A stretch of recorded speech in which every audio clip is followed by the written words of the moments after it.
Hai, jumpa kembali dengan saya Ike Farida dalam Indonesia Law Study. Mari kita belajar hukum bersama saya selama 7 menit ke depan. Tapi sebelum dimulai, jangan lupa untuk like, komen, dan subscribe videonya.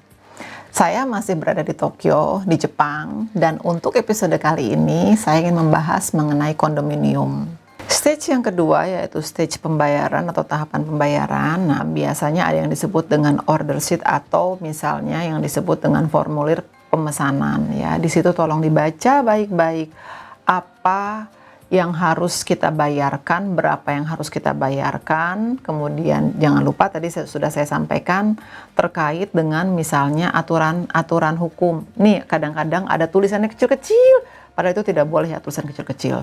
Ketika tulisan kecil-kecil kita harus membaca, meskipun itu panjang, tetap harus dibaca dan harus ditanyakan ke mereka. Jadi sebelum bayar dilihat. Di situ suka tertulis tentang dispute, yaitu penyelesaian sengketa ketika permasalahan terjadi antara pembeli dengan developer. Nah, biasanya developer itu memilih sengketanya untuk diselesaikan di arbitrase. Nah, teman-teman, ibu-ibu, bapak-bapak harus tahu kalau kita pergi ke arbitrase itu kita harus memilih arbiter ya, dan dengan membayar biaya yang sangat besar karena mereka ahli di bidangnya. Umumnya ketika milih arbitrase, umumnya pembeli susah, tidak bisa komplain. Kenapa? Tidak bisa pergi ke pengadilan. Kenapa? Karena harus perginya ke BANI, ke Badan Arbitrase Nasional Indonesia. Dan umumnya tidak mampu. Kenapa? Karena mahal gitu. Jadi ketika kita ditawarkan untuk membeli, kita harus cek. Kalau itu BANI, kita minta agar diganti menjadi pengadilan negeri. Kalau ada developer yang kemudian berkeberatan, tidak mau mengganti jadi pengadilan negeri, lebih baik batalkan pembelian kita karena developer tersebut tidak punya etikat baik. Sebuah perjanjian harus seimbang antara pembeli dengan penjual. Ketika penjual ngotot, saya maunya pakai BANI, padahal tahu lawan kita itu tidak akan mampu pergi ke BANI gitu. Nah, oleh karenanya pertimbangkan dan lihat itu. Kemudian yang kedua adalah jangan lupa untuk bertanya segala sesuatu yang kita tidak tahu. Karena di dalam surat pesanan itu terkadang bukan saja penyelesaian sengketa, tapi juga tadi sanksi-sanksi yang akan dikenakan kepada kita. Kemudian kapan kira-kira akan diserahkan unit kepada kita? Ya, adalah setiap kali kita membayar, jangan lupa diminta untuk memberikan bukti pembayaran kita. Sekalipun kita bayar lewat transfer, di hari berikutnya tolong diminta dan simpan baik-baik. Oke? Yang berikutnya adalah tahapan tentang PPJB, tanda tangan PPJB. PPJB yaitu pengikatan perjanjian pengikatan jual beli. Ini bukan AJB ya, bukan akta jual beli. Jadi sebelum melakukan tanda tangan akta jual beli, para pihak terkait dengan kondominium itu wajib, developer itu atau pengembang itu wajib mengajak pembeli untuk tanda tangan PPJB. Nah, aturan-aturan yang ada sekarang adalah ketika kita sudah membayar 20%, langsung minta kepada developer untuk tanda tangan PPJB. Agar terlihat di situ hak kita dan kewajiban kita. Tanda tangan PPJB itu ke notaris PPAT.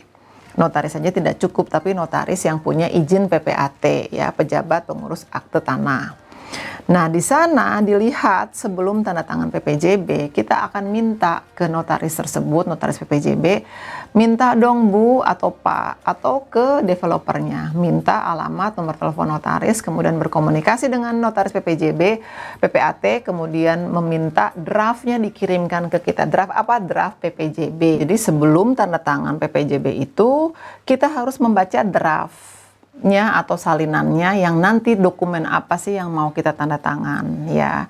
Di situ dibaca, ada yang tidak dimengerti silahkan tanya ke notaris dan notaris wajib menjawab. Kemudian jangan lupa ada peraturan baru dari Permen yang tadi sudah saya sampaikan nomor 11 tahun 2019 bahwa ketika kita tanda tangan ke PPJB, kita punya hak untuk diberikan salinan ataupun fotokopi dari perizinan yang mereka punya. perizinan developer. Izin apa saja? Izin mendirikan bangunan, izin SLF, izin terkait dengan bagaimana dia mau mendirikan bangunan, ya, seperti itu. Jadi jangan lupa memastikan bahwa kita punya hak untuk diberikan perizinan tersebut. Bagaimana sih Bu dengan sertifikat? Misalnya kita tanyakan. Nah, itu harus diperlihatkan. Kalau sertifikat bahwa tanah tersebut adalah tanah milik PT A atau PT B gitu ya, itu diperlihatkan kepada kita, oh benar kita membeli unit apartemen ini dari PT A, oleh karenanya ternyata di dalam sertifikatnya juga ini adalah milik PT A. Jadi itu wajib diperlihatkan kepada kita. Dan satu lagi yang paling penting dan paling signifikan yang sering lalai dilakukan oleh pengembang dan sering kita dirugikan oleh pengembang adalah mereka tidak mencantumkan tanggal AJB.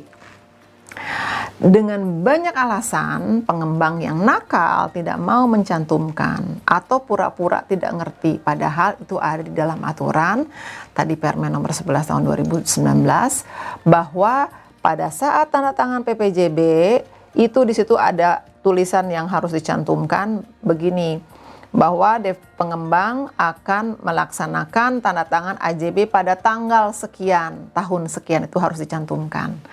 Nah, sebelum dimulai juga tanda tangan sampaikan ke notaris, Ibu, kalau ada hak-hak saya yang belum ditulis di situ, Ibu harus masukkan loh.